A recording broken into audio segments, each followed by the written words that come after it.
Have you ever uploaded a video to YouTube only to find out that you've either made a mistake or that you needed to edit something out? Well, this video is for you. As today, I'm going to walk you through how to edit videos with the YouTube Studio Editor. Now, this editor has come a long way over the past few years. It has some good functionality that you can use after you have published your videos.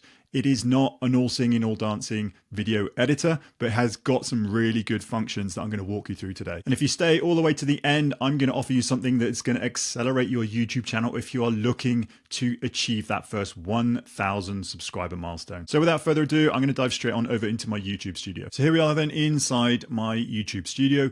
And in order to access the video editor, you need to go and select the content that you want to edit. So all I'm going to do here is select content, and I'm going to scroll down. I'm going to probably try and find a longer form video for us to go through and edit. Okay, one of these interviews is good. So this is an interview I did with Sarah Riley. All you need to do is find the video that you need to edit, and I'm going to show you what exactly you can edit here, and just by clicking editor. Now, like I said in the intro, YouTube has come a long way with this editing tool, and there are these main functions that you can use for this editor. But just bear in mind that whatever you edit within this editor, it's going to edit your live published video. So until you're happy with it, click save. If you're not happy with it, just keep editing until you are happy with the end result. And you can watch the end result in this little window here. So this is the editing suite. So you have trim and cut. You can either trim the start and the end of your video, or you can cut sections out. Obviously, it's harder to add sections at this stage of the game once you've already published, but this is a good little tool to trim and cut. Then there is blurring. Say if you your phone number or your personal email or something in the background gave away something that you didn't want published on your channel, you can't do anything about what has previously been shared up until the date of this edit, but any future views of this video you can then blur out. Any audio that you want to add into this video as an example from the YouTube audio library, then you can add that in here. And then exactly the same as your editing in terms of end screens and info cards, this is what you can do within this editor. And then if you are monetized, if you have over 1,000 subscribers and the amount of watch time, and you are a YouTube partner, you can add in ad breaks, and I'll be going through each one of these individually. But before we go into these 6 functionalities in depth, I just want to highlight what is the overall aim of your YouTube channel. For me, building a YouTube channel is, for me as a one-person business owner, to get discovered. Now, I do that by interviewing other people. I do that by doing a lot of keyword research and publishing content that gets discovered on YouTube and Google, and then offering a clear next step for people to come over to my website and work with me. So that is my own strategy. So what I've done here is I have used end screens and info cards where appropriate. And all I'm trying to do is position that clear next step if somebody wanted to learn more from me. So here you can see the timeline of this video. It's quite a long one. It's 48 minutes long. And I do have a card at the front, and then I've got some end screens at the back. So here you can actually go straight into the edit of the end screen here, or edit of the card. And then here you can see the actual audio and then the video of this interview. So at any time you can just click on a selection of this video. So it's pretty much like any other video editor, and then you have a zooming function here, so you can zoom into the timeline and then zoom out of the timeline. And now just be aware that this is live, so sometimes when you do make an edit, it might take a little bit of time to process that edit. And again, as you click save, if you were to make some live edits and then click save, YouTube will say that it will need some time to make those edits public. So for this interview with Sarah, then I'm just going to click on the trim and cut. So for example, this is going to select the entire video interview, and it's going to give me an option to trim it. So for example, if I wanted to zoom in to the start, and I made a mistake at the start, I can zoom in to the very far left, and then I can just pull this sidebar in until I've edited out any of those mistakes and then I'm happy with what I have to say here. So again, you can zoom in further, and I would recommend zooming in all the way because you want to get this edit just right. And so if I took out the first few seconds, you can always play it from where the play bar is, and then you can zoom back out again. And if I wanted to trim off the end, I can just go into the end here and then just pull this trim back. And again, I would probably zoom in a little bit more here and then just pull it back. But once I was happy with where the edit finished, I would then just click save, and that would actually save. You can click preview, and that's just going to show you the last few words that you've been cut out. Once I was happy with that, I would just click save. And if that's all I wanted to edit, I'd be happy with that. So what I'm going to do now is show you, you can also add a new cut. So this is in between. So it's not just trimming off the start and the end. You could have a new cut, say halfway in, say I said something that I actually wanted to delete. You can now go into wherever you, and again, a lot of this time is identifying what you said and what you want to trim out. So if there was a section here that I wanted to trim out, again, this is an editor, as a cut and trim. I'm not really adding anything in addition here. I'm just editing out what something that I said or anything like that I could really dial in and just edit out here. So if it was a factual inaccuracy, or if I've shared something that I didn't really want to share, you could then highlight this new cut, and then you could click cut, and that will just cut it out. And you can see here, this is a blank section here that the play bar is just going to skip over this element here. You can again add a new cut, or you can just edit this one, or you can just click cancel or delete, and you can just delete the cut entirely.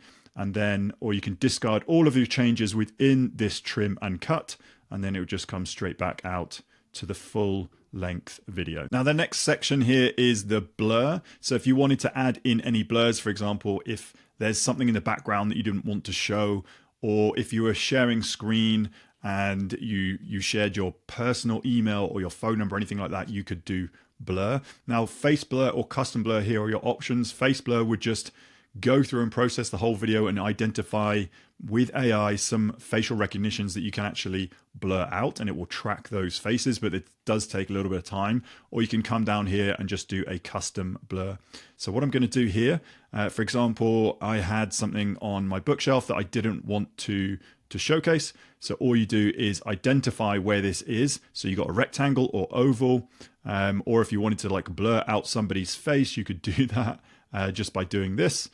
So I'm just going to use a rectangle, and then I'm just going to try and identify something here. There's a book here that I didn't want to show, and I'm just going to click on blur. You can then track the object if it was moving, or just have a fixed blur position. I'm probably just going to have a fixed blur position there.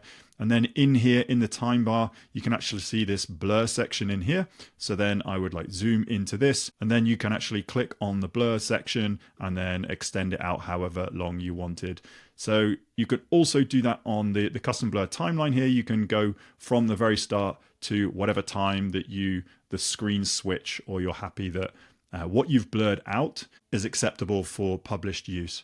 And then once you're happy with that, you just click save. But again, as this is a demonstration, I'm going to discard all these changes and then move on to the next one. So the next section here is audio. So you can add any audio sections, and this is just going to pull through from the YouTube music library. So this, you can either search or filter the library in whatever genre, mood, anything you want through here. So if you had any starred tracks, you could add them in here. So I'm just going to add in a piece of music. Let's just add in the first one here. Add this piece of music. As you can see, now the music element will be coming in your timeline.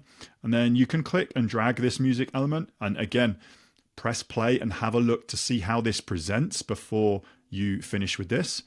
And then you can actually click save once you're happy with this, or you can actually go into the mix level, and then you can take this down to like 50%, or you can take it down to 10%, 5%, however you want this music track to appear in the background of your music. And again, once you click on these three dots, having a look at the licensing info is really important, or you can just remove it from the video altogether. So again, I'm going to hit back, and then I'm going to go down to the next one, which is end screens. So the video end screen editor is exactly the same as the end screen if you were to actually publish it. So once I hit edit, again, talking about strategy, how or what are you going to position at the end of your video? So here, I've got two elements here. I have a call to action to go and watch my workshop. So if I was to zoom all the way out, you can see these two elements at the end here. So the one on the right is I'm asking YouTube to choose the best video for the viewer. You can also have most recent upload or choose a specific video that you want people to watch after they watch this video. But I just let YouTube do the work because I like to keep it as simple as possible. And then you have a click out card here, which is just my workshop. So I have a full actionable workshop that goes through my entire online business model. And again, heading over to that is timpeakman.com/workshop. So I put the link in here. And this is what you do, just paste in the link, and then add a custom message here is online revenue workshop, learn more, and then inputting my logo. I've selected a custom logo here. It's a square logo, that's it. And then if you wanted to show the hover card outline, you can actually see once you click on it here, this is the outline. Once people hover over this card, this is what's going to show as they click away from this video. Now, if you wanted another element, you can add in another video, another playlist, you can add a subscribe button, or you can add in another channel. But this is the one that I've already used. You can use one link here.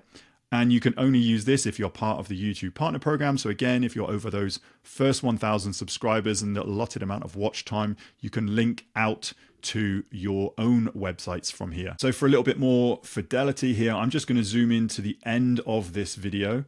So I'm going to scroll right in, and I've elected for the end card here to actually show before the video, the best video for the viewer. I actually want people to come over to my website and take that next step. So this is the card that I would show, or the end screen that I would show first. And then you have to have best element for the viewer. So I would play it through, hover over that just to see what it's like. And I'm happy with that. It's the learn more, click away. And then the best video for editor is just goes into the last few seconds of this video. So again, this is just for demonstration purposes. So I'm going to click discard changes, and then I'm going to go back into info cards. Now, depending on your strategy, depends on how you use info cards. But again, you can put in a video, a playlist, a channel, or you can link away if you are part of the YouTube Partner Program. So where do I use links? I use links sometimes throughout the video if I'm referencing another video or another playlist, but mostly at the start of the video. I'm just going to zoom in to the start of this video. As they say, the first 5 seconds is really key at the start of any video. So I'm just going to play this video. As you can see in the top right-hand corner, Online Revenue Workshop. That is what I want people to go and watch. So again, what I've used is a link. So this is my workshop link, very straightforward. My artwork is in here as well. Then I've just put the card title, Online Revenue Workshop. Call to action is learn more. And then the teaser text is Online Revenue Workshop. Again, you can do the same with playlists or channels or any other videos, and then you can edit in exactly where you want this card to appear. So usually it's within the first 5 seconds of each video. But once more, I am just going to click back, and I'm just going to go into the last function here, which is ad breaks. So you do need to be part of the YouTube Partner Program to have ad breaks, and ad breaks are anything within the section of the video that you want. So you can either identify a section of video that you want an ad break to appear. Now, the video has to be over 8 minutes long from memory. So you can have multiple ad breaks in a video. For example, this length is 45 minutes long. But if you don't have over 8 minutes of video, you can't put in an ad break. Now, this is also known as a mid-roll ad. So currently I have got ads on. I have ads at the pre-roll and post-roll, but because my videos are very much educational based, I don't want any ads in the mid-roll. Now this strategy might change in the future, but currently I don't have any. But here you can add ad breaks. You can add a second ad break, however you want this to appear. And you can add the time where you want this to appear, or you can just let YouTube do the work and place automatically. If I was to do mid-roll ads or ad breaks, I would probably just let YouTube place automatically. But like I say, for this video, I don't have any mid-roll ads because I want the highest user retention possible. So there we have it: trim and cut, blur, audio, end screens, info cards, and ad breaks. And you can do all of this within the YouTube Studio Editor. This editing suite should only be a last resort for you, as I tell all my students to watch their videos all the way through the full edited video before they hit publish on YouTube. And if you're still trying to grow your YouTube channel to your first 1,000 subscriber milestone, then like I said at the start, I have a free gift for you. You can head to timpeakman.com/YouTube to get your hands on a free jumpstart guide. Now in this guide, I walk you through the simple steps that you need to think about and put in place in order to reach your first 1,000 subscribers on this platform. That link once more, timpeakman.com/YouTube. Go and get your copy today and take action. But hopefully this video has provided you with some help if you needed to edit or trim anything in your already published YouTube videos. So all that's left now is words of encouragement to keep creating, keep hitting record, and keep publishing your YouTube videos. And I look forward to seeing you on the next one.